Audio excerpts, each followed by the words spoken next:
The latest mock draft, the top five is Detroit taking Cade Cunningham out of Oklahoma State off a disappointing tournament run. Jalen Green from the G League going to Houston. Cleveland taking big man Evan Mobley.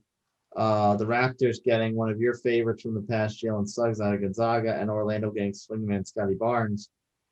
Does that sound good? Do any of those pieces make sense to the teams they're going to, or do you just have something completely different in mind?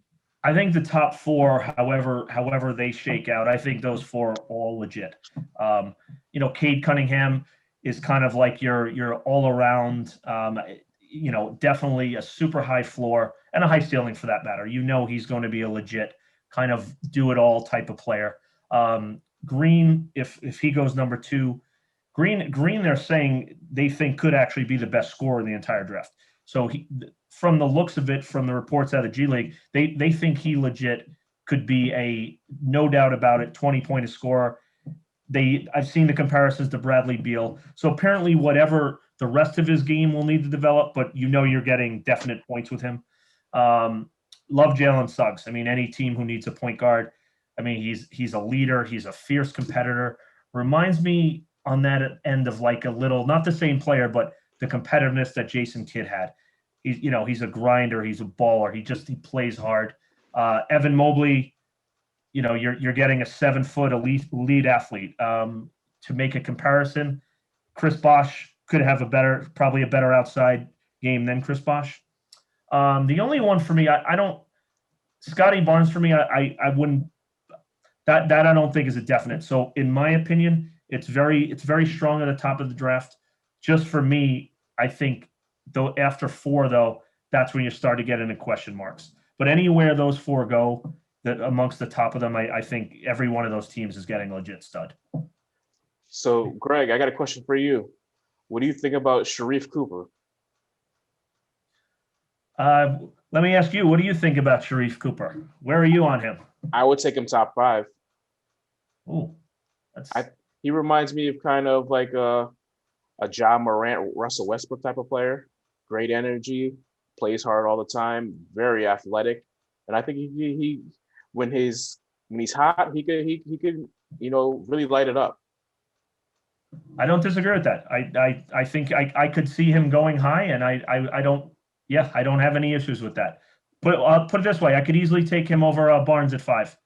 Yeah. The other kid they're talking about is Kuminga, who's another G League kid. It's hard to say. I mean, none of us, including myself, as much as I watch, didn't get to see a ton of action.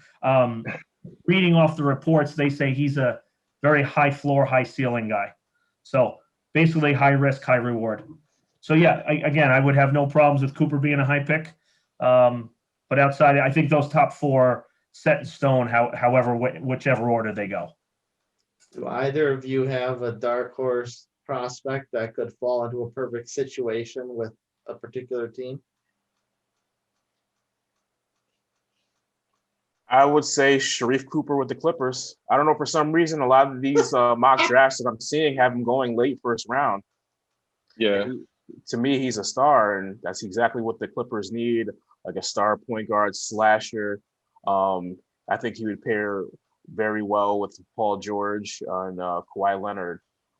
So I think he can land in the perfect situation if he's projected to go in that late first round right there. I think that'd be an excellent, pick who could, possibly be a star and being a contender on the contender team and maybe even be in the running for Rookie of the Year. Mm. So for me, I think this draft, let me just back up a second. What we talked about Golden State, I think this draft is going to get blown up.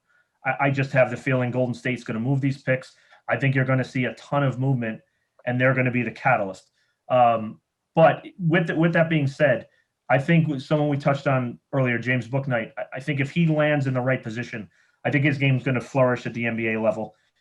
He was tasked a little bit at UConn. He wound up handling the ball too much, which he's better served. He's definitely better served as your 2 guard. So he's going to have more spacing. He's not going to have double teams. So I think whoever gets Bouknight in the right spot is getting a stud. Davion Mitchell, who you guys remember from Baylor, I think you're getting I think he's another one. He's projected to go probably, in the 7 to 12 range. Love Davian Mitchell. I think he just offers everything. He's one of the better defenders to come out of the draft in a long time. Fierce competitor. I think he's great. Someone else that going to go a little later in the draft that I like is Quentin Grimes. So he was Houston's big time player. He was a McDonald's All-American at Kansas. Kind of flamed out. Didn't put it together. Moved to Houston. He was originally talked as a second rounder, but he shot so well from three and is a lockdown defender that they're talking now even late teens, early 20s. So even for our beloved Knicks, a team that needs shooting, like I actually think someone like that with one of their 2 picks could be an instant difference maker for a team. So that's someone I have an eye on later on in the first round that I think could bring substantial value. What do you guys think of the star from Oral Roberts that keyed their run this past year? Isn't he back in college? Oh, he's not eligible. Well, Matt, he had a terrible draft cap. I believe he's still in the draft. The problem is he's a high volume shooter, and at the combine he had some of the worst percentages. But regardless, he's a kid. Even if he starts in the G League, to me, there's no doubt about it. In my opinion, he's gonna, even if he's like a 10th man, he's instant offense. So a team can definitely use a guy like that somewhere. So if it's not this year, it may be a year or two. I still want to keep an eye on him. I think you'll see him, doing some things off the bench for an NBA team within the next few years. Partner, anything more you want to squeeze out of our boys about the draft?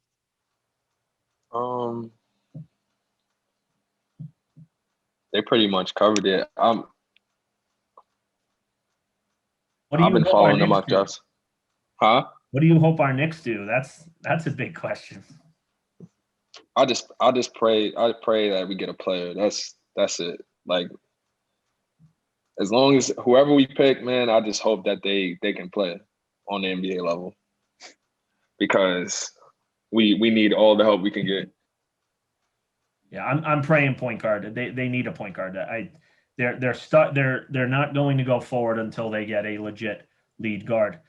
Because we've probably heard too, they're talking about Colin Sexton maybe packaging those picks for I like that. Whatever at this point, because we can't go forward without a lead guard. We can't do it. Yeah, I like that a lot. Go ahead. Maybe that's what this mock is aiming for, because the 2 picks, neither one of them's a guard. Yeah, I'm big serious. man. I think because of Golden State again, I think they're going to annihilate this draft. I think draft day is going to be more fun than usual, because Yeah. I think they are going to be a huge player that I can't see them just sitting pat with those 2 picks. I just can't.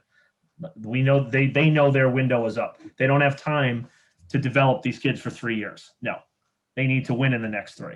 So I mean, if they make those moves, that everybody moves, they'll be I'm looking forward to the draft more than usual this year because of that.